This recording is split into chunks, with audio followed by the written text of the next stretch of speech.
Alright, what's going on, guys? Dan or AK Numbers back again with another Minecraft Let's Play. We're going to be taking a look at this video posted by Upper Echelon. This was actually posted just today. The title is Skill-Based Matchmaking is Good, ? And then in quotes, just trust us. It's supposed to be coming from the perspective of the developers when it says just trust us. You'll get that soon enough though. Anyway, what he goes on to explain in this video. Alright, actually what I should say is I'm going to be relating what he says in this video to the situation going on with Halo Infinite Ranked. If you've played Halo Infinite and you've played Ranked anytime within the past 2 years, you know exactly what I mean. If you played it only on release, then you might not have any idea what the hell I'm talking about. Anyway, there was a big problem with Halo Infinite. It's still a problem where instead of being able to rank up, everybody is just slowly going down in rank. And I thought initially that the game was designed to do that so that everybody would just continue to play.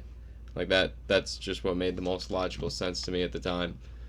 However, what it would actually seem like, what Upper Echelon explains in this video, is that because of the decreasing player count, what happens is if you're at the top of the game, right, like you're playing ranked, you're at the top of the leaderboard, if a majority of the players end up leaving, what it does is it, instead of letting you continue to play and rank up because you're just playing the match, what it does is it tries to fill the lower ranks with people.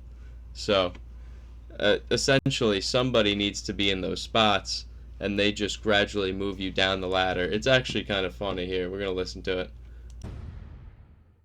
All right, today's a bit of a weird video because today we're talking about EOMM, formerly known as Sbmm, which can be a good thing, potentially, or a terrible thing, depending how major video game publishers decide to use it, which leaves us in a situation where we have to basically just trust a bunch of multi-billion-dollar companies to do the right thing and not get greedy, which really doesn't seem like a smart thing to do, but we also don't have a choice.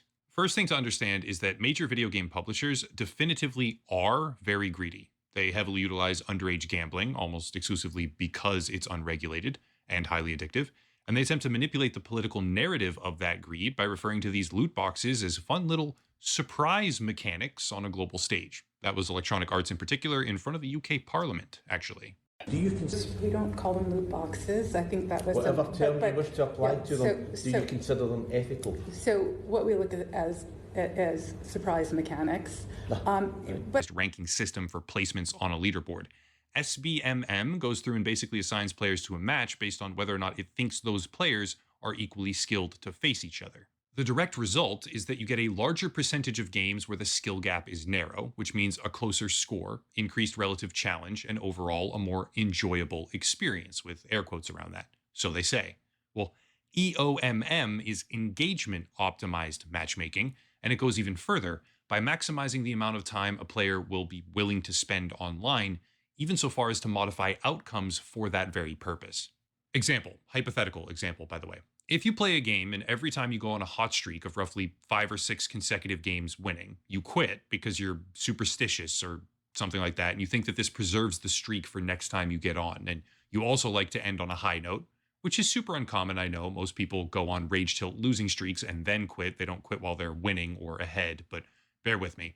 If the game identifies that you quit, typically after a 5 or 6 game win streak with regularity, it may then choose to place you in a queue with much higher skill level players in opposition so that you are subjected to a loss every 3 or 4 games, thereby avoiding the possibility that you'll exit the game after 5 or 6 wins.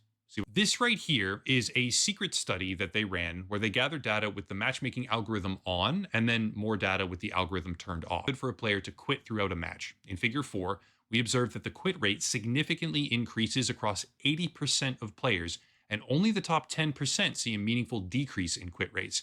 We have historically found that quit rates have a strong negative correlation with self-reported fun gathered through player surveys. This will be a short-term benefit for the top 10% of players, however. As the accelerated departure of the players in the lower skill brackets takes hold, Top 10% players will eventually drift down the skill distribution, as originally top 10% players will make up a larger and larger portion of the player base. As a result, we expect to see top 10% players quit games at increasing rates as they become a 50th percentile player after much of the lower skill population has left the game. End quote. That's fascinating, and I'll discuss it in just a second with more context, but there's also this quote. In Figure 5, we see the difference in the rate of blowouts occurring in Team Deathmatch. A blowout is when a team in a lobby wins with a score delta greater than 30. This has increased for all players and has also been established as having a negative correlation with self-reported fun. We see similar results in other game modes. End quote. Simply put, when they turn the matchmaking algorithms off, players end up experiencing runaway blowout games a lot more frequently, which obviously makes sense. Now the crazy part. Quote. In Figure 3, we can observe the percent difference in the number of players returning after 14 days between the treatment and control groups.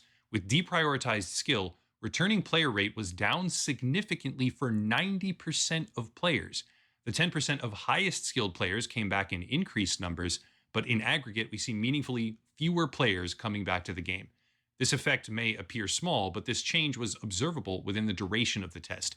This will compound over time, just like interest, and will have a meaningful impact on our player population. This is a concern for all players, including the top 10%, as if this pattern is allowed to continue, players will exit the game in increased numbers. Eventually, a top 10% player will become a top 20% player, and eventually a top 30% player, until only the very best players remain playing the game. Those original top players will become increasingly likely to not return to the game. Ultimately, this will result in a worse experience for all players, as there will be fewer and fewer players available to play with. Also, as noted above, this test only deprioritized skill in the matchmaking rules. End quote. That's incredible to me because it effectively claims that their research has proven that skill-based matchmaking is a fundamental crux of game longevity, and that the arguments against using it would temporarily serve about 10% of the player base, ultimately harming them as well after the player population is gradually transformed. The data they've gathered so far is pretty clear, and sure, one could say maybe they're lying or manipulating the stats or whatever.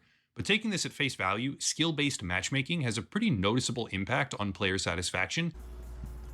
Now keep in mind, guys, he's not specifically talking about Halo Infinite in this video. I just watched this video earlier today, and immediately I thought, wow, that's the exact experience I had with Halo Infinite. I don't know, maybe you guys can relate, maybe you can't. Either way, drop your opinion in the comments below. Thank you so much for watching. Upper echelon, my bad. If you want me to cut out some parts of your video, you know, just let me know. Although I believe I can just show a fraction of it and still get my point across. The reason I like to show a lot of people's content and not a little is because I don't want to seem like I'm putting words in other people's mouth. I want you guys to hear what the video is about and somebody else describing their problem with it instead of me just being like, yeah, look, this guy agrees with me, and then 5 words that make it sound like it. Anyway, thank you so much for watching.